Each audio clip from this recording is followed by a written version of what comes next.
the Baen Free Radio Hour.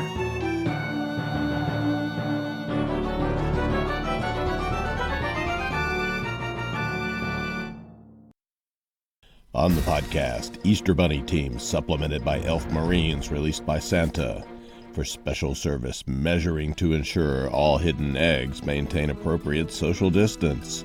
Plus, we continue the complete audiobook serialization of David Weber's Uncompromising Honor. All right now.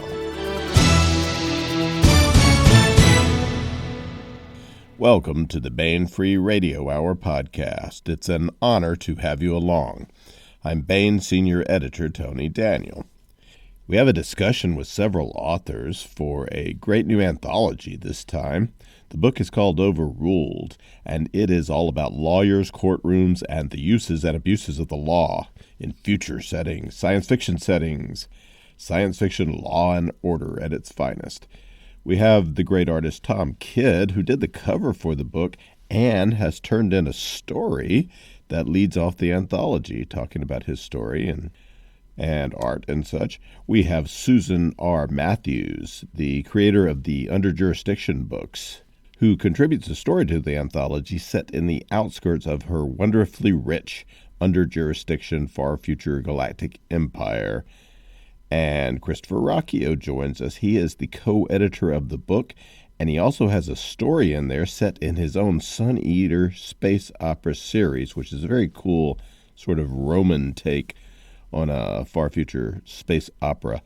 Plus, we continue the complete audiobook serialization of David Weber's Honor Harrington series masterpiece, Uncompromising Honor. Now here's the news.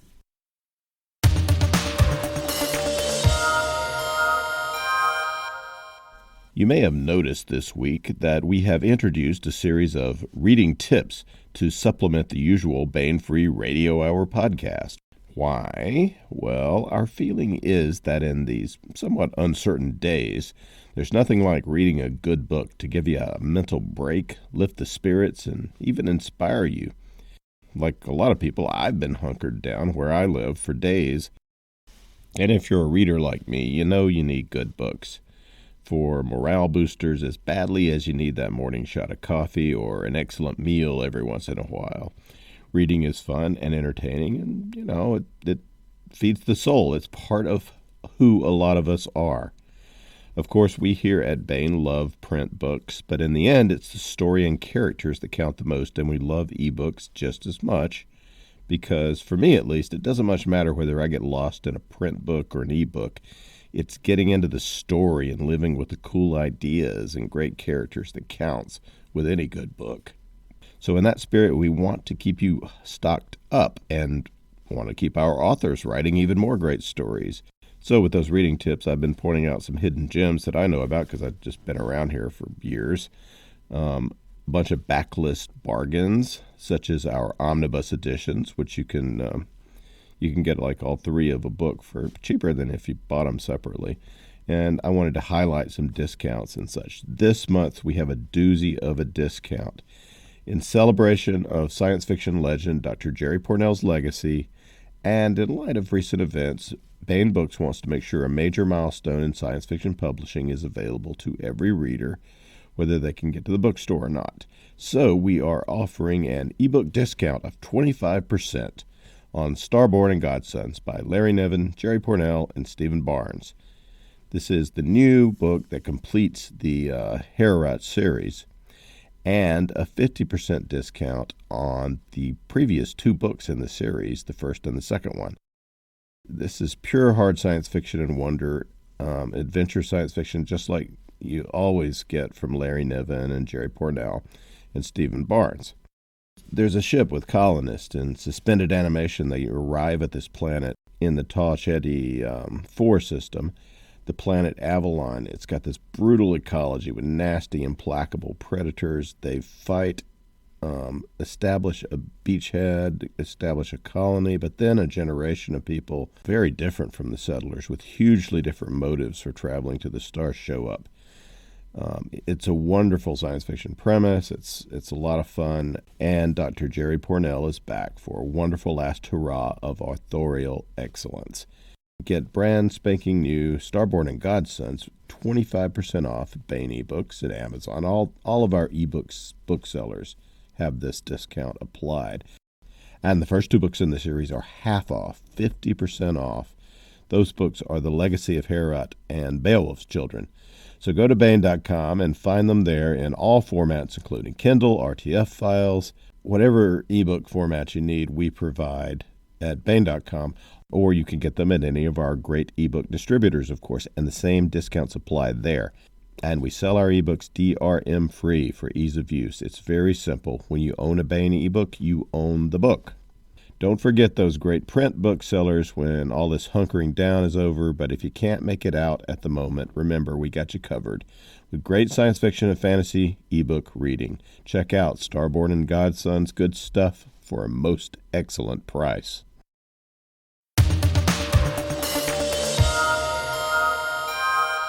I want to welcome Tom Kidd, Susan R. Matthews, Christopher Ruocchio to the podcast. Hi, guys. How's it going? And girl. Oh, hanging in there, Tony. How are you? Hello. Tom Kidd has worked for a number of publishers over many, many years. Baen Books, Random House, DAW, Warner, Doubleday, Ballantine, Marvel Comics, Tor. He has won a World Fantasy Award and 7 Chesleys, probably more since we have this bio. He's the longtime cover artist for all of Eric Flint's Ring of Fire series books, but he's also an author. We're going to talk about a story he wrote this time. We've had Tom on the podcast before several years ago. He talked about his art, if you're interested in that. He has a wonderful book, by the way, about how to draw science fiction art. Susan R. Matthews' debut novel, An Exchange of Hostages, was the first entry in her critically acclaimed Under Jurisdiction series. That was nominated for a Philip K. Dick Award. Susan was also a finalist for the Campbell Award for Best New Writer that year. Baen has published or reprinted the entire Under Jurisdiction science fiction series. The first 6 are collected in 3 omnibus editions, Fleet Inquisitor, Fleet Renegade, and what's the third one called, Susan? I forget for a second.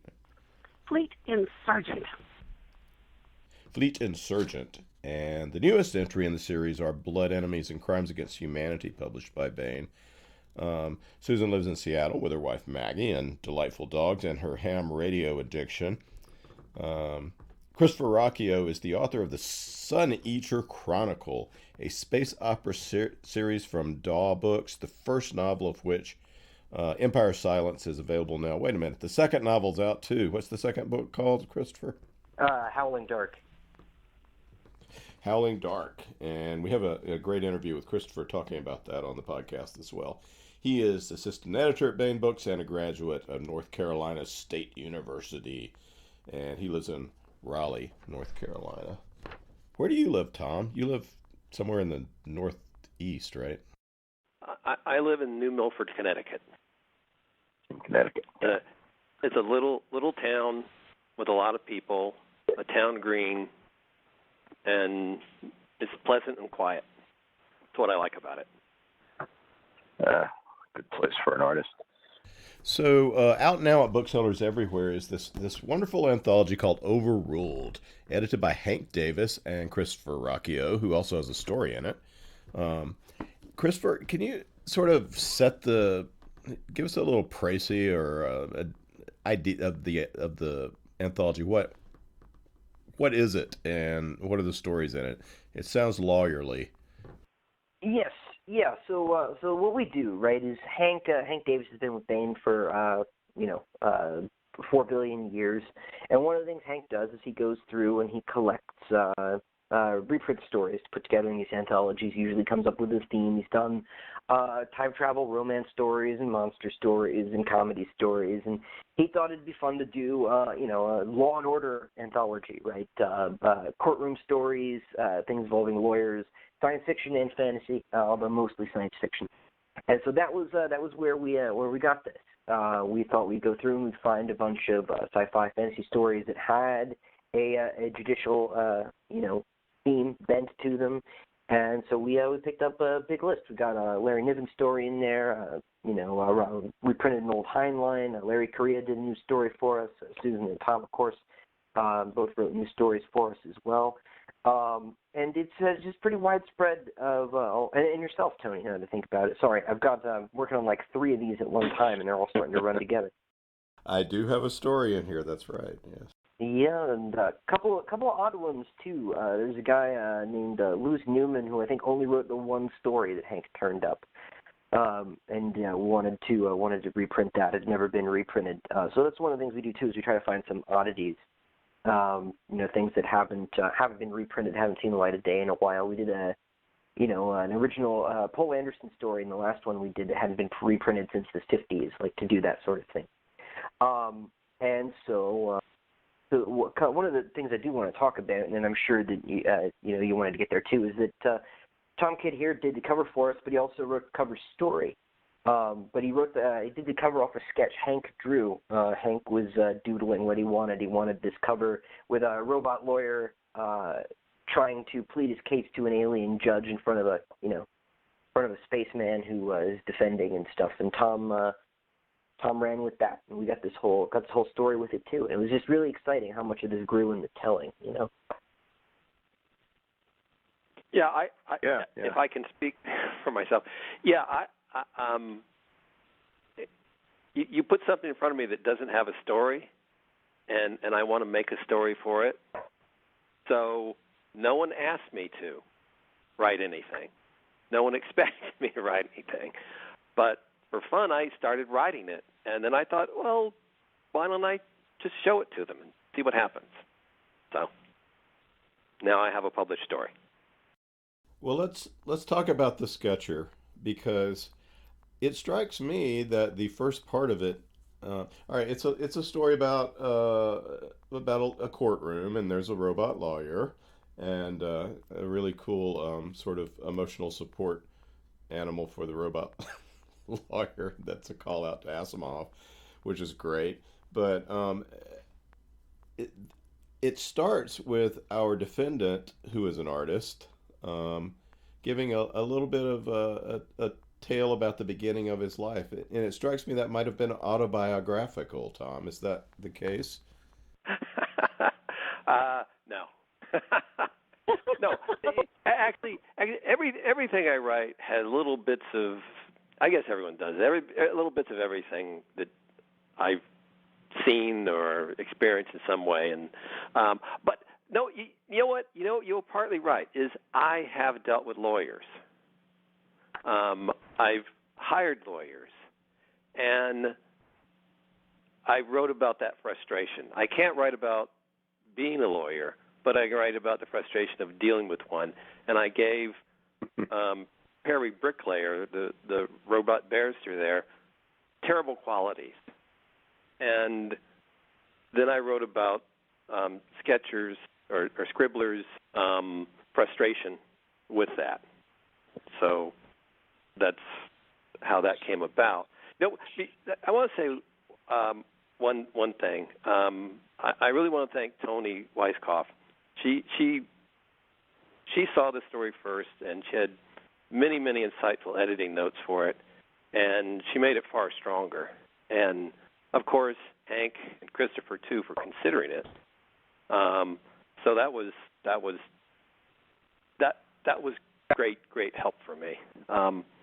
But I'm going to go back to the cover, and I made some notes about the cover, and I'm going to kind of read them and analyzing the cover.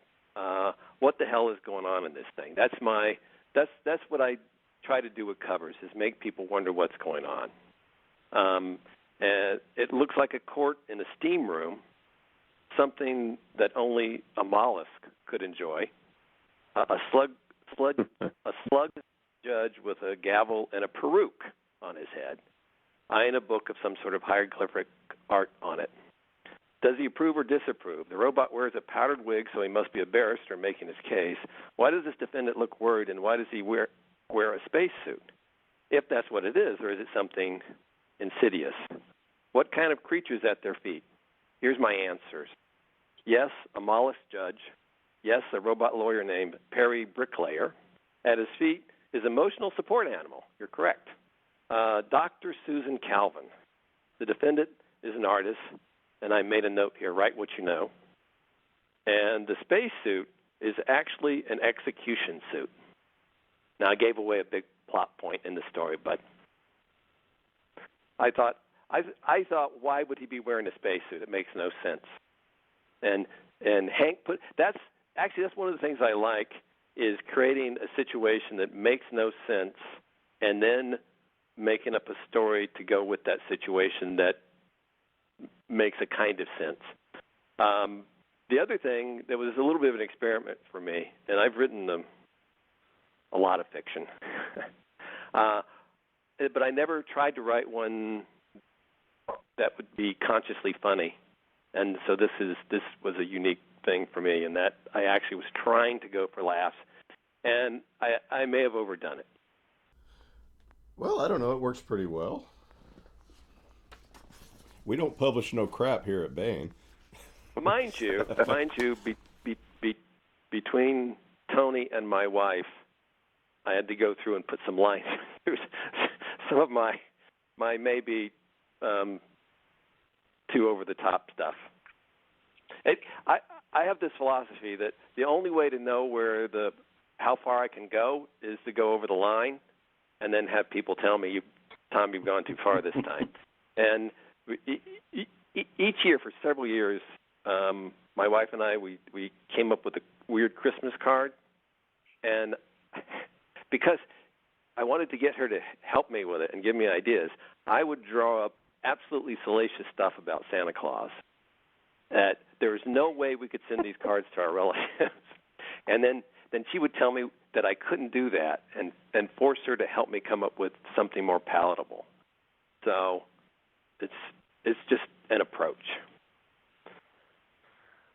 Well, I don't know if anyone else uses that approach, but it works for me to go too far to find out where I really should be. Tell us about but the character, you call him Scribbler. His real name is Laudent Frinaloup Granger or something like that. He has left Earth and he goes around sketching out in the cosmos. What's the milieu here? What's going on? Why would anyone need a sketcher to go around on spaceships drawing things? What was your justification for? Yeah, that's the crux of the matter, and that's one of the hardest things to kind of explain within the story. What need do we have for artists in space? And I work very hard to make a case for that in that story, saying that, one, there was a race of people in this part of the universe where it's just full of way too many sentient species. It's just, for whatever reason, that part of the galaxy is just cram-packed with them, while we have very few around us. And the species was just terrible about getting in the way, taking photographs of everything. And then they would do sort of a cultural appropriation thing, and they would take all these wonderful pictures of all these planets and their cultures and everything, and then they would profit from the photographs. So this section of the galaxy pretty much has a big sign over it that says, "No photographs." So now only an artist can come in and make a record of what they see. And the other thing, because there's so many aliens, and they come in contact with each other maybe once every 100 years, languages change so quickly that they can't even communicate with other members of their own species, much less a new species, with language. And there's no universal translator. That's way too easy. So I have any real negotiation going on between alien species done in the presence of sketchers. Each side has a sketcher, and they communicate directly with art. And I actually wrote a prequel to the sketcher called The First Sketcher, and I tell the first contact story between humans and another race that already has a sketcher on board its ship, and we have to figure out that we need one. And fortunately, the one person on the ship who's an artist is also he's an expert in meeting new cultures, and so he knows all the techniques and to try to communicate with someone who doesn't speak our language and has none of our cultural background.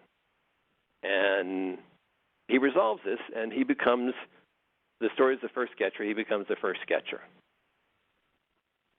That's completely written, and I just keep rewriting it. So why is this scribbler in court? What's he accused of? What's going on? Yeah, he's effectively accused of murder, of poisoning somebody. It's a simple case of someone accused of a crime they didn't commit, and Perry has to prove he didn't do it. But Perry's not really interested in proving he didn't do it. He's interested in getting paid. So he wants Scribbler to take the plea, and the plea is awful. As far worse than death. And so they have to work all that out. Everything that happens actually in that story, all the sort of plot parts of it, pushed over into the further adventures of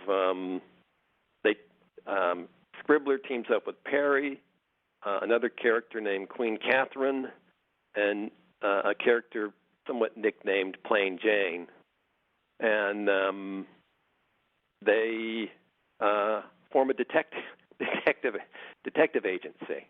I'm laughing as I say that. I need to send I have some sketches of this stuff too, of all these characters, all as a group, and they go on having additional adventures together. Among the things they do, and I think it's mentioned in the sketcher. They meet with a group of people who they're searching for some missing criminals, some escaped convicts, and they meet with a group of people who call themselves Skinners. And Skinners are aliens who have furry or scaly skin, and they wear human-like skin over it and have conventions. They call themselves Skinners.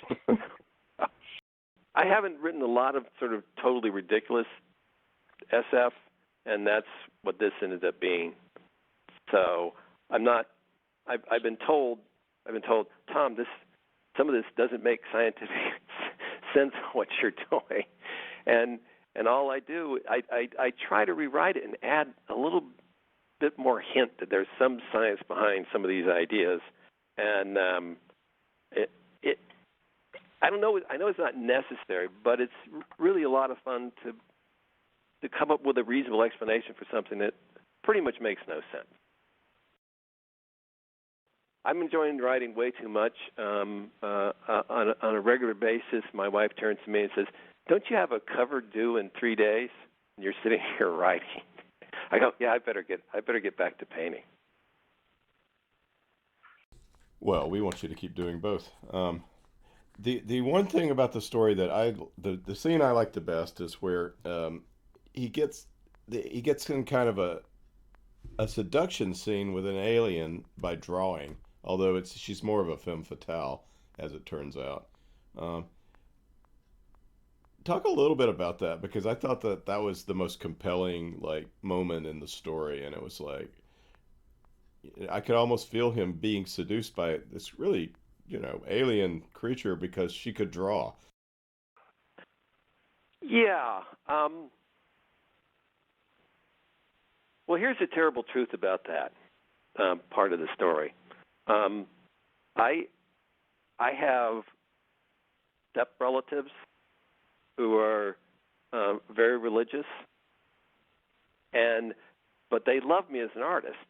They like the idea. They have a stepbrother who's an artist and who does all these crazy paintings, and I thought of them.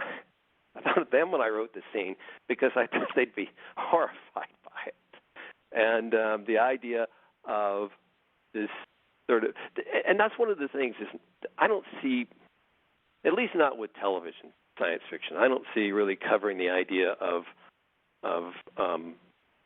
different sentient species having sex and the sort of difficulties involved, and Scribbler needs to draw out his anatomy for the woman, and she needs to draw out her anatomy for him so that they can see if they're even compatible. So I wrote. This is actually one of those scenes that I wrote, and my wife said, "No, you can't write that." and I described how a cloaca worked in there, and she said, "Take that out. Take that out." So I did. But no, I was trying to write something that if I read it, that my own face would turn red at reading it. That was kind of the purpose there. If that makes sense at all. Yeah. Well, it was pretty hot for an alien sex scene. So Christopher, anything else you might want to ask or say about Tom's story? Well, only thing I want to add, actually, is something I wanted to point out to you too, which is that Tom, you worked on a couple more stories with these characters, right? Yes. Did you have? So we were talking about maybe bringing one of those to the website at some point. Is there anything you want to say about that other story that you haven't mentioned already? Well, one thing that probably doesn't mean anything to anybody, and I checked to make sure this was okay with the family. But this story, The First Catcher, Scribbler's not in it. He's still like a junior high school student on Earth, trying to get by. Middle school, or towards the end of middle school, headed into high school, and so the other character is a guy named William O'Connor, and I named him after a friend of mine who died a couple of years ago, another artist, and so it's a tribute to him in a way. And here's the thing about writing about somebody like that is with Scribbler, I give him a lot of bad qualities. I have him make a lot of mistakes. He's very foolish on many levels. He has a life full of regrets. But William O'Connor, now I had to write him as almost like Jesus. I'm wondering if I've overdone it, making a character too good. And so that's one of the things that's a little bit different about that. It's also told from, let's see, about 5 different points of view. And that made a much more complicated story that I needed to rewrite and rewrite and rewrite and rewrite some more. And I've been working on it since Bang Books agreed to buy the Sketcher. And it's I don't know if I'm even ready to show it to anybody yet. And that this quality of mine is why I work well as an illustrator. Illustrations have deadlines, and you're required to meet those deadlines.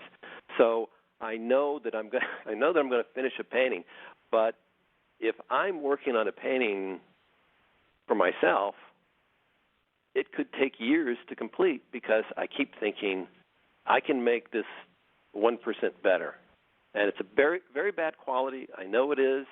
And I also do another thing that's people tell me not to do. I'll take old paintings, pull them out, and go, you know what, I think I know how to make this old painting better, and then I'll paint on it. So I maybe when I have to, I'm supposed to get in sketches today to Tony for 2 Eric Flint books, and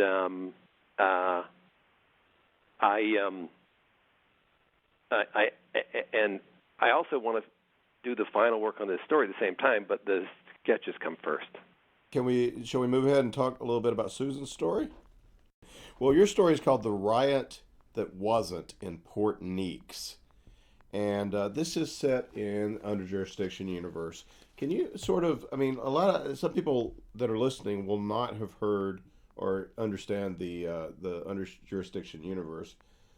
Can you sort of set it up and tell us what it is, so that because I think it's one of the great science fiction space opera creations of our time.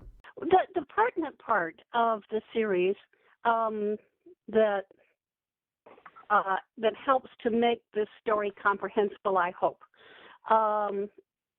pertains to the fact that under jurisdiction, when we talk about jurisdiction, I mean that the overarching intergalactic sort of a governmental system is based on a legal model. Jurisdiction started a long time ago as basically a coast guard. It started for the regulation of trade. And at this particular point, things have gotten hugely bloated, or it worked very well for a long time to facilitate trade and communication between all of the world families under jurisdiction as they were encountered piece by piece by piece. One of the newer systems to come under jurisdiction is the home system of my protagonist, Andrei Kojusco, who is from the Dolgoruki Combine. And he actually comes from a very privileged position within the Dolgoruki Combine. So you got a jurisdiction where the emphasis is on the rule of law and the judicial order. At the same time, this has been going on for a while, as I indicated earlier on in these remarks. And the bigger and bigger the system gets, the more and more it starts to slip out of strict control around the periphery. As the series began in 25 years ago or whenever, we were at a point where the jurisdiction government was perturbed about the fact that it was losing control of its subject world. And so it had begun to try some social engineering that would increase control over individual behavior and so on and so forth. And this has been developing into what amounts to state-sponsored terrorism. That's where my protagonist starts his story way back when. And historically, huge legalistic systems of government, like the Chinese legalists, for instance, they don't really usually last all of that long, simply because it's difficult to maintain social control. Jurisdiction can do it more effectively because, we got all these wonderful science fiction, space opera sorts of tools. But these things don't last forever, and that is the point at which we are in the jurisdiction series. One of the big things that's happened under jurisdiction is that there are places that you can get to where the jurisdiction's writ does not extend. There is no jurisdiction's bench. There is no rule of law. These are people, they're refugees. A lot of them are just plain crooks. So you've got the concept or the idea of a place called Gonebeyond Space. It has no government structure, but it's getting big enough that the people who are in Gonebeyond Space are really starting to think, we need some kind of structure. Well, if you're reading about your Icelandic history, and how that relates to English common law. One of the things that you find out that's really interesting about, did I say Irish? I meant Icelandic. One of the things you find that's really interesting about the history of Iceland prior to about 1000 AD is that they did not have any police. They did not have any army. Law and order had to be maintained by influential individuals who could rally more armed men to support their point of view than the other guy could. And the model for law in Iceland up to a certain point was basically you had a law code that was short enough that the law speaker, could recite it by thirds every year. So every year at the Signet, the law speaker was required to recite 1/3 of the law code, which was kind of confusingly referred to as Grey Goose before the vodka, and I'm not sure exactly why that happened. And while the law speaker was doing a function of discussing the legal issues at play in property disputes, for instance, influential public opinion people would get up and they would speak about trying to establish what the right and wrong of it is, and in an effort to obtain and maintain a consensus. In the story that I got to do for this anthology, and I'd like to thank Bain for giving me the opportunity to play here. We're in Gonebeyond Space, and as social controls fail under jurisdiction, people are going off in their own different directions. And one of the different directions that one of the large governmental structures is exploring is recruiting new and different people for the jurisdiction's bench itself. And one of these judiciaries has sent a young judge into Gonebeyond Space. He's a very young man, comparatively speaking, and he's a man, and the prejudice under jurisdiction has been that, you can't really trust the guys to maintain the law at the uppermost levels because we all know that men are too emotional and too involved in all kinds of different tangential social issues. So it's been a prejudice for a long time that men are not subject to speak the law at the uppermost levels. And one judge has decided that, among other things, is an important part of social change. So that judge has sent the protagonist of the story about the riot that wasn't, a young man named Bat Jorvik, to Gonebeyond Space to see what's what. So the story about the riot that wasn't important, Meeks, is a story about how are you going to develop a common understanding of right and wrong and contract law where there is no law. This has got to depend, at least in this story, on the achievement of consensus. And at the same time, you have got increasingly angry and frustrated people lining up on both sides of a contract over the interpretation of contract law. So I guess that doesn't really sound exciting, but I was really excited about it. Well, but it's you're basically at a thing meet, like with Vikings, except it's science fiction, and at any moment things could erupt and go very badly, and people could get killed, and it's basically these. It's an argument over cargo, which is extremely important in this world, right? It's an argument about cargo, and that leads us to an argument about who is to be trusted, whose word is to be trusted, who will honorably and honestly fulfill the requirements of a contract law that people are making up as they go along. Yeah. But and a lot of these people have come from jurisdiction, and jurisdiction, you always characterize it so pleasantly, but in the novels, it's pretty nasty. It's totalitarian at the state, in the state of the books. Maybe it wasn't before, but and Andre is started out as an official torturer. He is no longer, and the fact that he is no longer is very important in this story because he has a certain moral authority that comes from having cast aside those old ways, right? He's sort of a background figure in the story, but he's very important in its outcome. You're quite right. One of the things that Andre represents in Gonebeyond Space is the absolute worst of everything under jurisdiction, because he was a state-sponsored torturer for his early career, and he isn't any longer.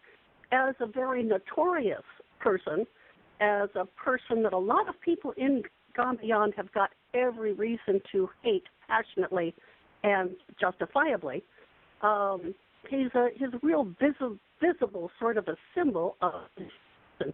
And one of the things that happens in the riot that wasn't is that Andre is meeting this judge. He's actually already met this judge in Crimes Against Humanity, the jurisdiction novel that was printed at the beginning of last year.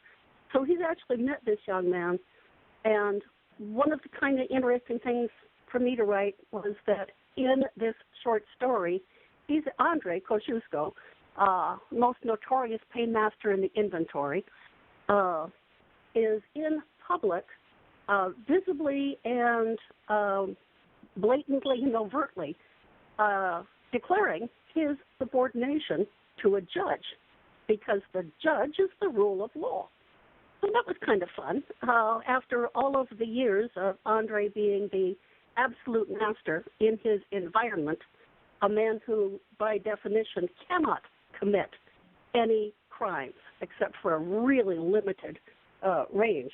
And you got this guy, and he sits down with a young man, probably about two-thirds of his age or half of his age, and says, I see Andre Kosciuszko and all that, but that Jorvik represents the rule of law in a positive environment, a positive and creative environment. So there's one of the things that I thought was fun. I will also take shameless advantage of almost every opportunity to get those people in there. Andre Stildine, his security people, because I like them. But there was actually a point. There's actually a point for him to be in this story. It's a story about how law, or it's like sort of like Deadwood in space, in that maybe the point of law isn't so important as the fact that they're gonna work it out and still kill each other, maybe by the end of it. They've got to work it out, and while they're working it out, they are also, everybody's kind of aware of the fact that they're also defining what honest behavior and a set of rules that everybody can agree to. They're in the process of defining that. So these are people that are very much creating their own structures and creating their own futures and trying to do a better job of it. Well, let's talk about Victim of Changes briefly. This is set in your Sun Eater universe, which is also a big space opera kind of thing. It has all this echoes of the Spanish Inquisition and such. Was that deliberate? I think it probably was. Well, yes. I am Catholic, so I these things hang around in my head a bit. But I was thinking about witch burnings, which, having said that I'm Catholic, I should not say I think about a lot. So, Tom, Susan, what are you guys working on right now? Tom told us a little bit. He's working on covers that you must finish. What are you working on at the moment? What's your next thing? We talked a little bit about the story that you were working on. What is some of your other fiction? Let's bring that up momentarily so we can have people look for it. Actually, one thing I'm working on is a series of books by. It's actually for Subterranean. It's a series of books by. Hey, well, maybe we should go back to Christopher. Oh, go ahead. Sorry. Okay.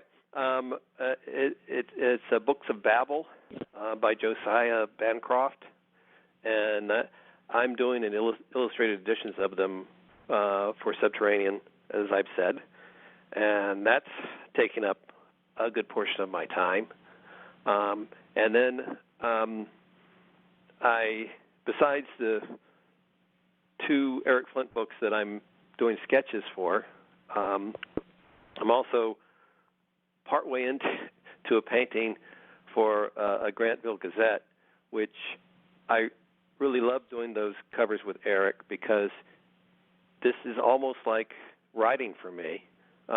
Eric contacts me and says, Tom, present me with a few ideas for a cover, and I'll write a story around it. So that's in progress. I actually stopped work on that so that I could get these sketches done. So that's my art side of things, and on the writing side of things, I'm working on a novel called An Unexpected Earth, and it's the Earth is now quite a bit different, and people are returning to it. Some people stayed, and we start discovering things we don't know. And it's very difficult to know everything that's going on in the planet because it's all now covered in trees and shrubbery, and there's unusual stuff hidden down underneath the earth, and strange new creatures that have come here.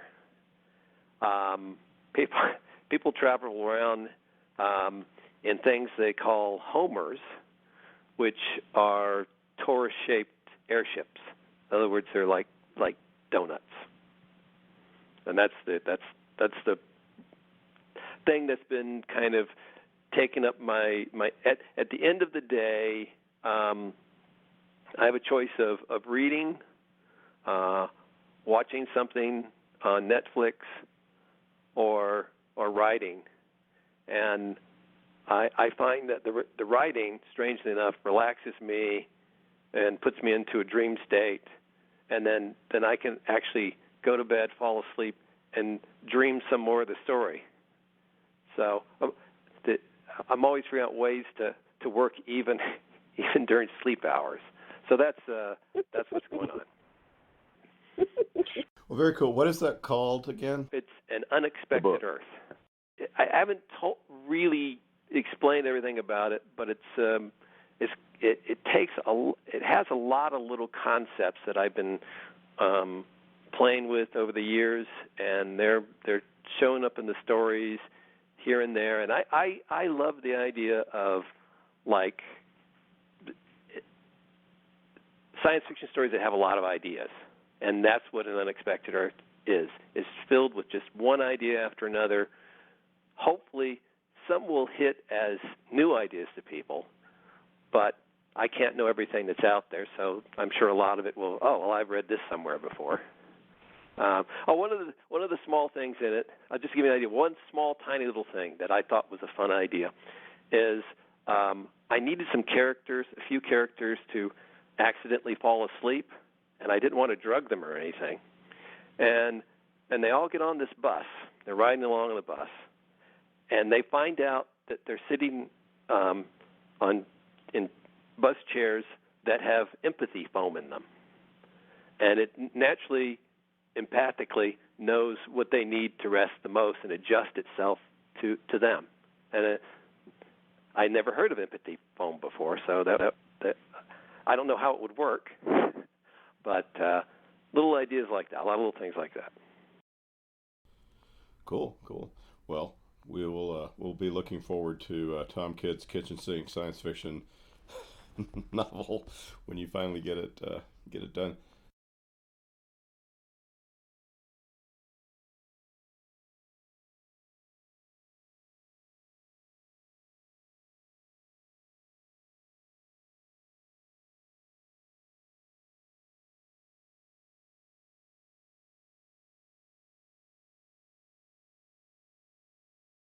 Well, let me return to Christopher. Victim of Changes. Tell us a little bit about it.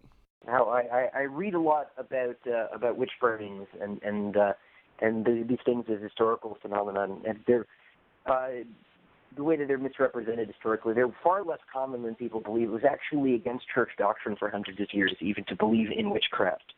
But it occurs to me that if witchcraft, if magic were real, right, and there were witches, and there were people who could do these malicious things to people at a distance, or could do any, malicious things at a distance, then we might actually have a moral duty to get rid of them, because it's extremely dangerous. It's a thing that bothers me in fantasy series all the time. But this is a science fiction universe, and so the question is, what things are similarly dangerous by virtue of their mere existence. One of them in this universe is cyborgs. And so this is a story in which a religious institution, not the Catholic Church, but a science fictional one, that bears some superficial similarities to it, is trying to get rid of cyborgs because they are extremely dangerous. They can hide all sorts of weapons inside them. They can hack systems almost telepathically, as it were. Right? You see there's an identity between magic and technology here. And it's quite simply, it's a sentencing hearing. It's not even really a trial because it's obvious that this person is a cyborg. She's this huge,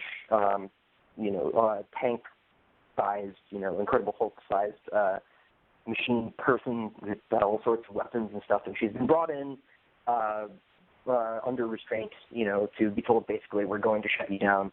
But if you, recant your, you apologize for being a cyborg, we'll put you down more, politely.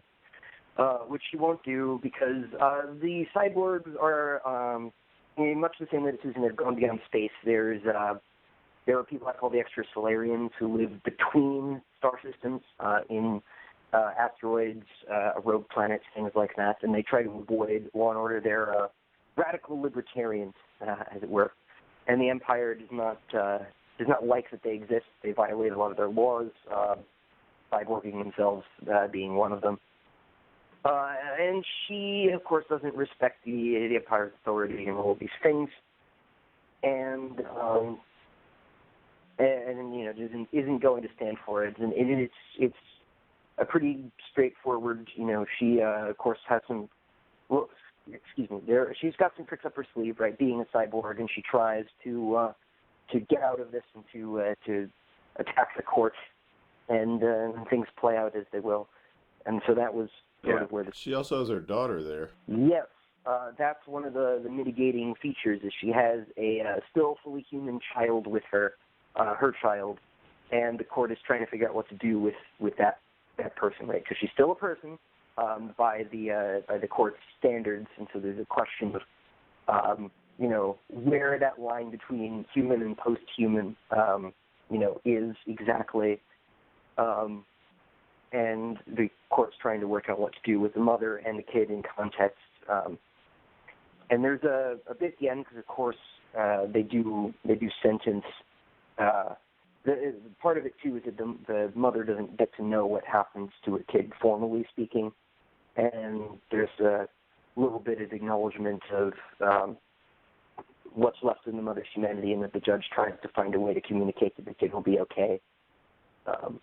So there's a lot of questions about, where that line is between being a person and not being a person anymore. Again, from this perspective. Yeah. Well, you did. You don't make anything particular. Everything's a little bit gray in your world. Sometimes a lot gray. You called your main character Leocadia, right? Who was a martyr under one of the emperors. She was a Christian martyr that wouldn't recant, right? Right. Because I don't like to give people sermons when I write stories. I don't want to take sides as an artist because I think art is more interesting when it can do multiple things at once. And if for some people the story means one thing, and for some people it means another, I think that's a feature and not a bug. And so giving her the name of a Christian martyr, but putting her in the place of the witch, right, is a way of trying to have my cake and eat it too, I suppose, to tell two stories at once. Because while it's certainly, a case could certainly be made that if you've got witches whose powers are real, right, in this case, cyborg, maybe the world was better off safe from them, right, but then you also have these are obviously people, side of the story too, and I wanted to try and do it both ways. And I think that the story, and I think any story is stronger for trying to, leave space for its own opposition, if that makes sense. Yeah. Sure. Well, that's cool. So, let's wind things down. What are you working on at the moment, Christopher? I just turned in book 3. Actually, I had some revisions. My editor was later in getting back some things to me. I just got married end of February, which slowed me down in terms of writing. Don't tell Jenna I said that. She will roll her eyes at me. So I just finished book 3 last week, and I'm working on book 4 now. I also have 3 more anthologies I'm editing for Bane. First one is called World Breakers. It's all Tony pitched to me as Tony Weisskopf as off-brand Bolo stories. It's about AI-controlled tanks, and we got Deborah Weber's going to do a story for that. We got a bunch of Bane worthies lined up. The next one I'm doing is Sword and Planet. It's going to be a bunch of Burroughs, Vance style, like John Carter of Mars style adventure stories in space, which is kind of my thing. And then the one after that, I haven't really gotten to yet because 2 is enough at once, is going to be xenoarchaeology stories. There's going to be, alien ruins and stuff we're going to start working on towards the end of the year, but I've got all 3 of them on my plate. So. Cool.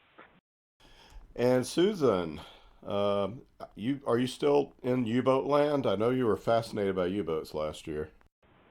Yeah, I'm working about 3 projects right now. I'm taking advantage of the fact that we're all sequestered to participate in NaNoWriMo's summer camp, for instance. NaNoWriMo is doing its darndest to provide lots of opportunities for us to accomplish something while we're otherwise more or less confined to our geographical footprint.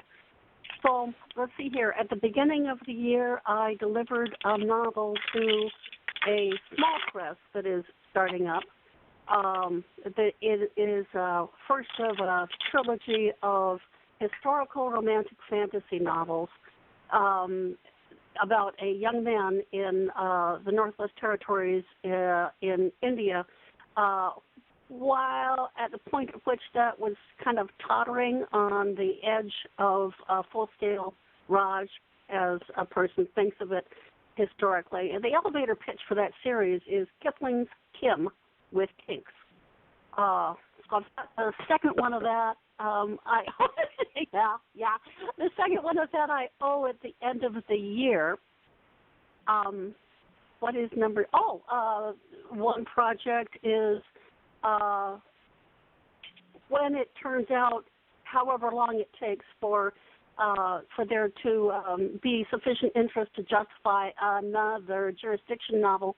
I'm working a treatment called Diaspora, which relies on the fact that when you have gone to Gonebeyond Space, you may have lost contact with anybody back home, partially because you don't want anybody to find you. In Diaspora, the idea is that people do occasionally encounter unexpected family that they thought were dead. One of the characters in Under Jurisdiction, who has always been told that she was an orphan, may not have been. And there's also, of course, the issue that once you take the security troops out of jurisdiction, those people are all going to become free for the first time in decades to become human beings themselves, loosely so to speak. and make their destinies now that they are no longer security slaves. So I'm working on exactly what my structure is for diaspora. But what I'm actively writing right now is Ghost Flotilla U-boats. There was a short story published by Bain a few years ago about the basic concept of U-boats that have become unmoored in space and time. And the novella that I'm writing to kick that one off is the one where the U-boat goes down in Arctic waters in February of 1945 and surfaces in Arctic waters in April or May of 2005, causing considerable perplexity to all and sundry, including at this particular point the Soviet crew of a weather station that is about ready to be torpedoed. That's what I'm doing. Everyone is busily churning out great new stuff.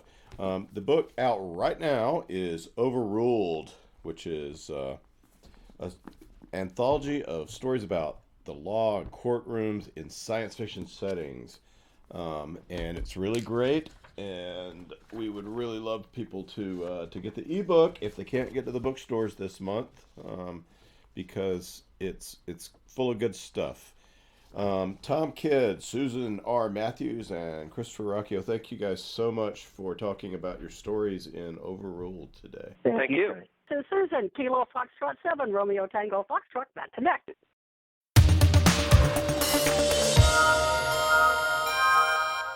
Here is another entry in David Weber's Honor Harrington series masterpiece, Uncompromising Honor.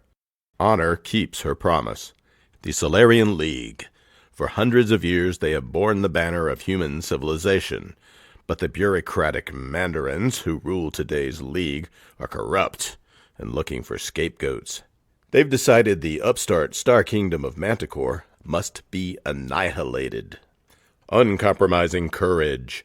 Honor Harrington has worn the Star Kingdom's uniform for half a century.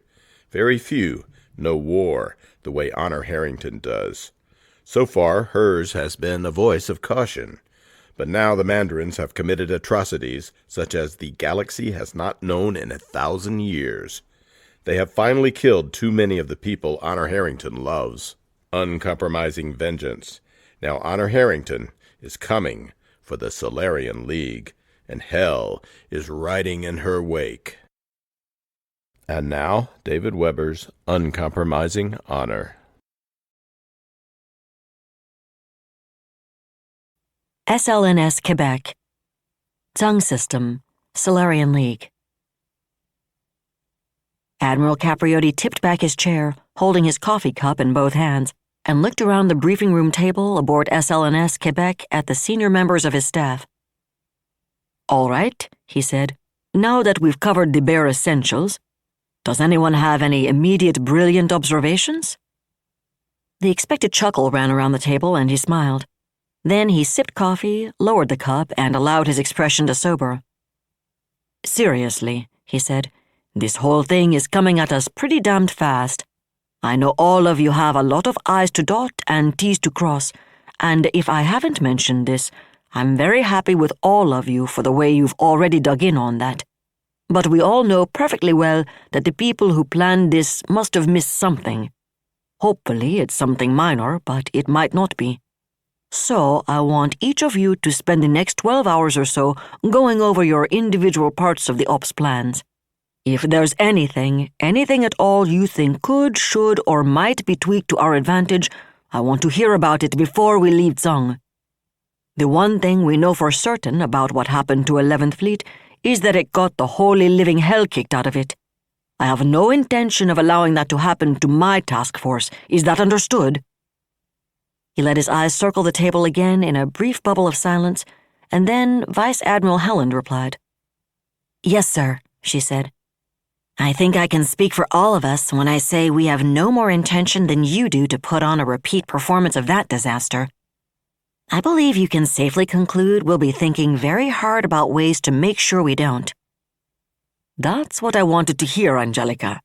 Capriotti smiled. Then he nodded at the briefing room hatch. "So that's about it for now, people. Go see about finding some supper.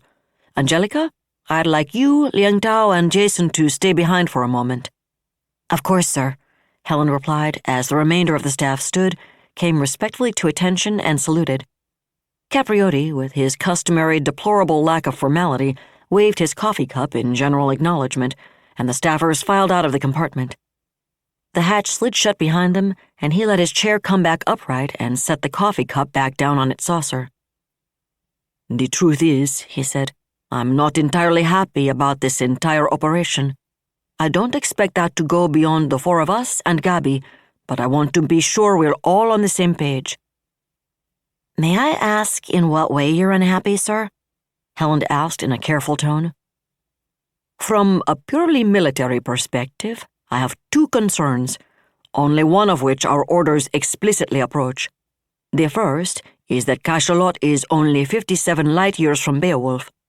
Strategy and planning are busy assuming, on the basis of intelligence data they haven't seen fit to share with us, that neither Beowulf nor the Mantis have seen any reason to station a naval picket there, and I'm a little less confident on that head than Admiral Bernard.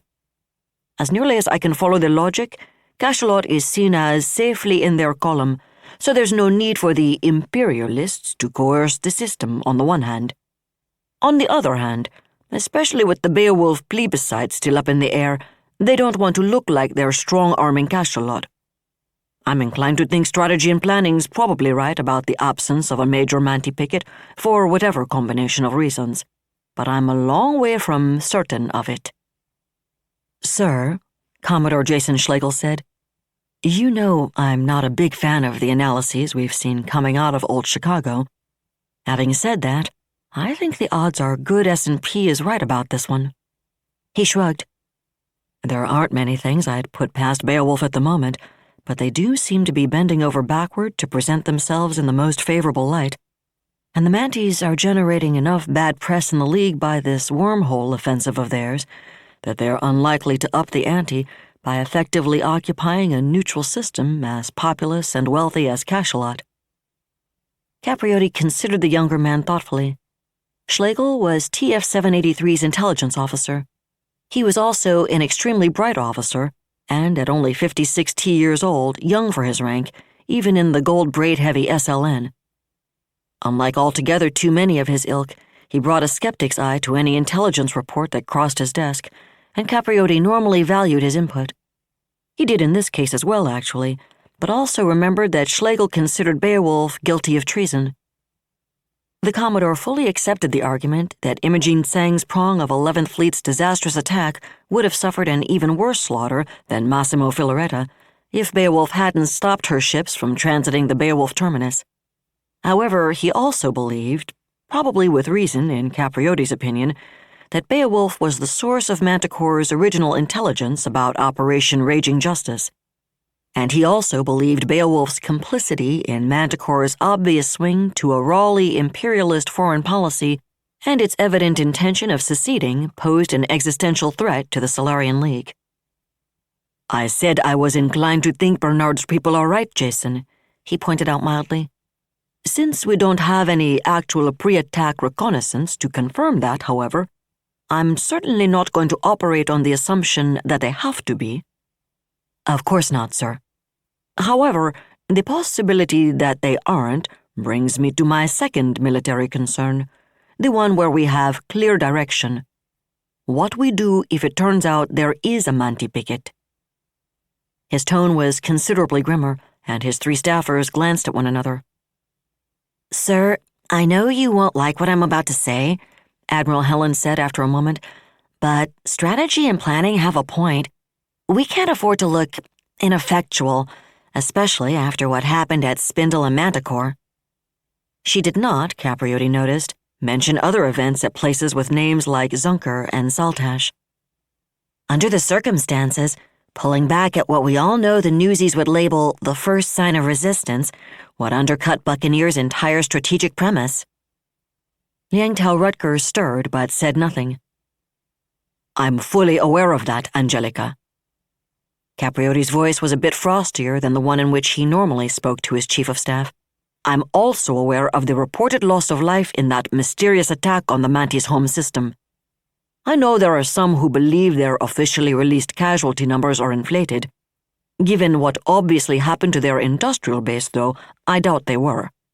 And if it hadn't been for Spindle, how do you think League public opinion would have reacted to them?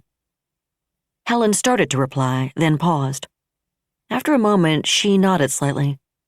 One thing about her, Capriotti thought, she'd subscribed fully to Battlefleet hubris, at least before the Battle of Spindle, and she still considered both Manticore and the Republic of Haven uppity neobarbs who needed to be taught their manners. Despite that, her brain actually worked. "Point taken, sir," she said. "If it hadn't come so close on Spindle's heels, the Yawata strike would have gotten an enormous amount of sympathetic play on the boards." "And with damned good cause." Capriotti leaned forward, planting his forearms on the briefing room table.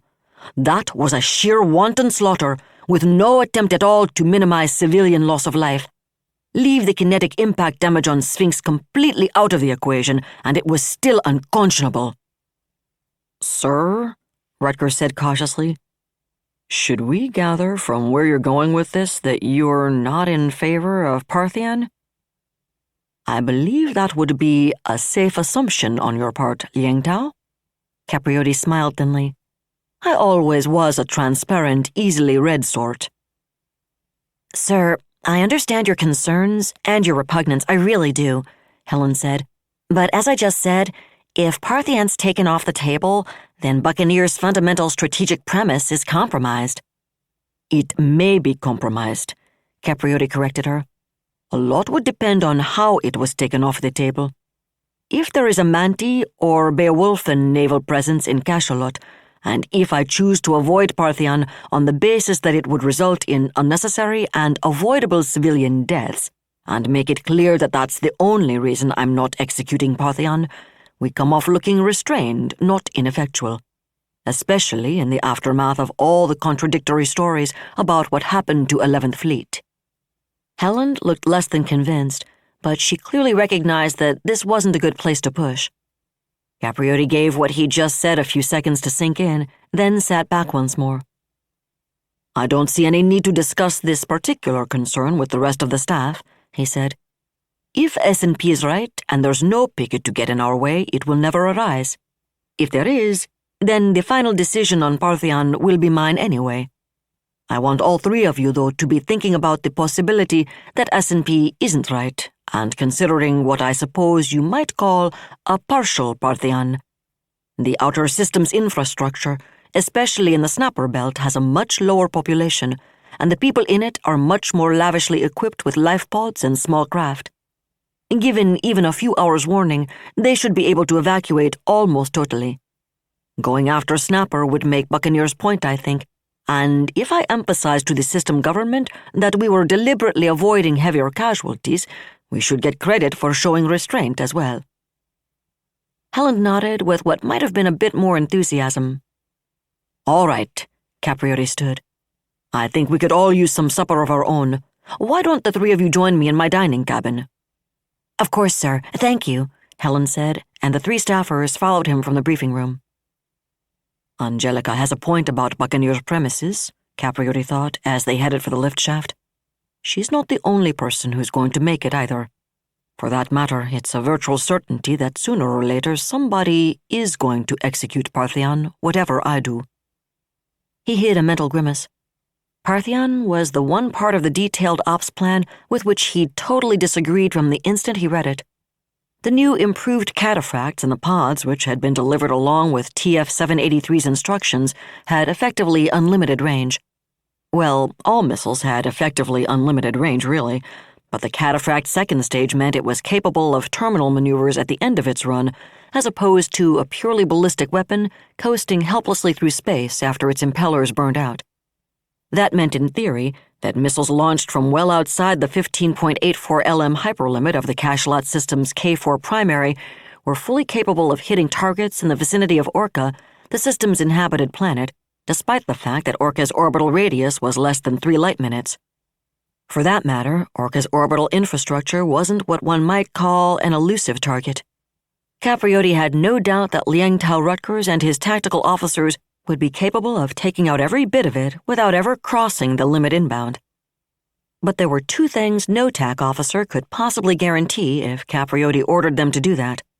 First, they couldn't guarantee Orca wouldn't suffer exactly the same sort of collateral catastrophe which had destroyed the Manticoran city of Yawata Crossing.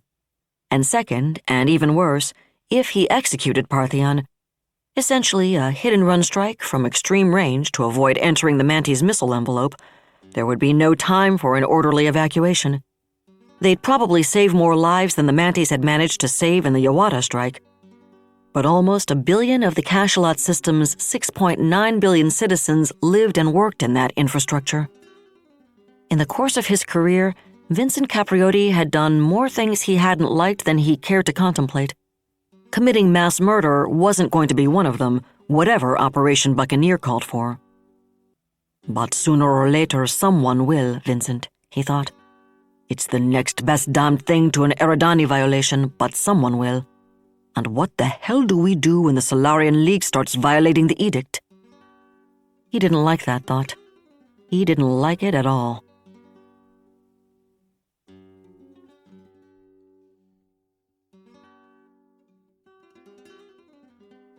That was another entry in the complete audiobook serialization of Uncompromising Honor by David Weber. And that's it for the podcast. Thanks to Audible.com and to podcast theme composer Ruth Judkowitz. And a snifter of magically animated spray from the Great Wave of Kanagawa, and a can full of powerful legalistic murmuring sure to brighten up their next batch of stone soup, plus thanks and praise for Thomas Kidd, Susan R. Matthews, and Christopher Ruocchio, editor and authors, in great new anthology, Overruled. Please join us next time here at the hammering heart of science fiction and fantasy, and keep reaching for the stars.